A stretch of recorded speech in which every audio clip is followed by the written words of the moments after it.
This is categories, lyrical essays, creative nonfiction essays that I'm working on, and poems from my two collections.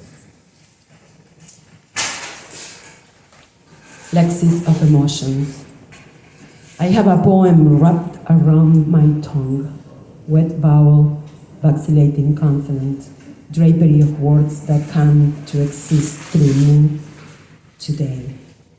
My mother tongue is not my language, for my native voice is the poetic texture of my being.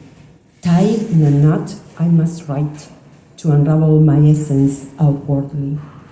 For there is a force that binds me to my origins, a thread of tears drop by drop, like footprints staining the soil, with echoes of laughter and sequences of sorrows. But now, a delectable, edible vocabulary envelops me in ephemeral sounds, gasped and whispered, mumbled and sung, most certainly sung. Poetry of luscious lyrics, delicious writings, a dish of voices multiplying so there is no more agony, no more grief, only my living tongue in the birth of words departing from the center of its slippery humidity. Such a womb, this mouth.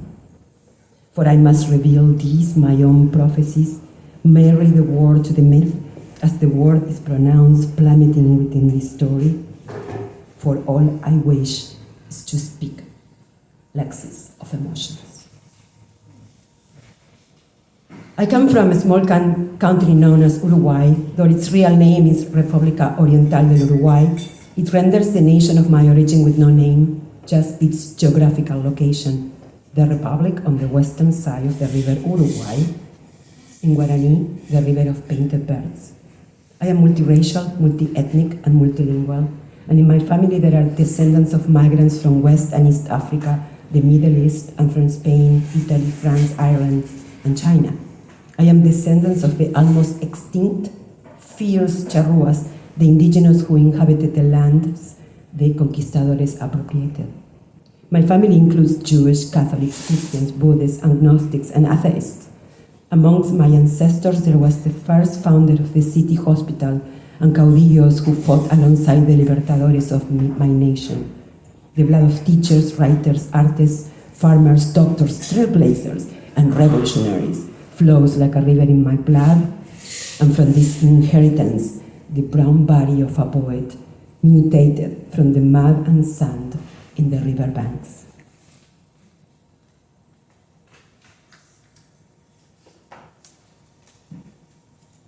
A fix of ink. I know this poem sounds like a dream because it comes from a delusion that I jotted down as notes, written in the chiaroscuro of one insomniac night, drawn on the caverns of the self, in the hollows where leftovers from memories nest and crack. These are fragments upon which I've stepped as I was sleepwalking and saw you standing still, suspended in ether, a floating ghost on the other side of my interface, and I stepped into this water where ripples swelled towards the grotto's walls. Ripples are now waving about my knee, coaxing me to walk on water. Ripples are now flowing away, and off they go into the moles of a riverbed, leaving utterly untamable those lions and horses outlined on the walls of Chauvet Cave, leaving traces and heaves as time tracks, as ground cracks, as waves break and spasm. Ripples pressing carbon coal as ink onto the cavern's walls where owls and eagles fly around draperies of stalactites, perching on vertices of stalagmites, insufficiently sketching the sparks of crystal, but not the gritty opacity of chalk, trickling calcite water and red clay. Incomprehensible ancestral life, rippling me in reasons, fixing me in ink, tracing me bold as a chisel silhouette, etched by fingertips and nails, open as red palm juice, 3D in my story, bleeding my mark, healing on my mark, solidifying the sign as I rip me impent might, for I am dyed in an ink that doesn't let me die. Mi abuelo paterno was a carpenter who made his humble living restoring churches. He was a green-eyed, red-skinned Basque who often looked down at me. Qué lástima que la niña es tan oscurita. Mi abuela was kind, righteous Christian woman, mystic to the extent of paroxysm. Her ancestors were Andalusian gypsies, the charruas, and emancipated slaves from West Africa. She was the maid and seamstress of an aristocratic couple of terratenientes who bore a Luso-Brazilian nobility title and raised my father. The Count's efforts to instill in Papi his blue-blooded customs entailed that he became a priest or joined the Navy. Instead, Papa became a carpenter and a political activist resisting the military coup for the gobierno de facto in mi país natal. Papa escaped before a paramilitary group raided my house.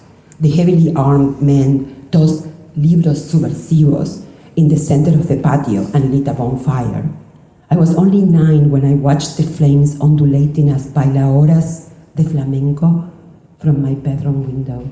Still, my body trembles in synesthesia when a fire alarm goes off. I closed my eyes forcefully to avoid smelling the ashes. I exhaled soot stuck to my teeth, and I covered my ears to banish the dread goosebumping my skin. Clandestine correspondence was the only means to communicate with my father when he escaped persecution to live in exile for a decade during those darkest years. This communication would have been hazardous had the letters been found. Letters concealed meaning like riddles coding allegories of experience. In one letter, my father described my resilience. His prose moved metonymically from an anecdote of my childhood to a story of a starfish able to regenerate after mutilation.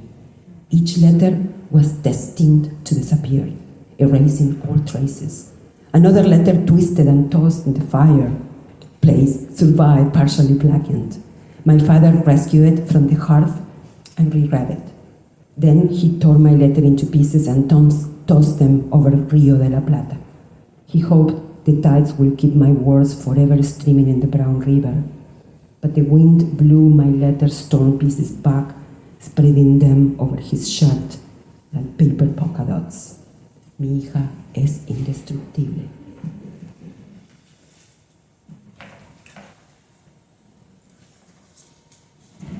Hands of Loves and Riots. Strange Your Sonnet, a poem that I keep discovering, ironic sense though, a stage of war designed out of lyrics. It does resemble your loving and my country at war.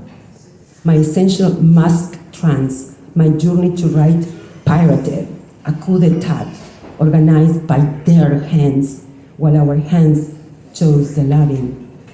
5 hours of hands dialoguing with the time of ours, mutiny of hands, hands that made love and made it out of peace and riots. Such lack, the lack of these hands, embracing a trance like mask, incense of mask and mirror of this one temple lingering in the air instinctively, perfuming the air as pieces of reason, while outside hands were burning this city of ours, burning like Troy. But it was once in Uruguay that somebody discovered the might of the hands, a voice that could not be shut, a taste of jazz and candombe in the gulp of air that had the merit of a lit torch. I belong to these times made in Uruguay, in times of collateral damage, missing bodies, exile and torture, and ideals to sate the thirst and end the hunger. I set free my avalanche of words. I see a phosphorus doing funny faces, gestures of light mocking the status quo, hands of urgent justice, transitioning because these eager hands are more than enough.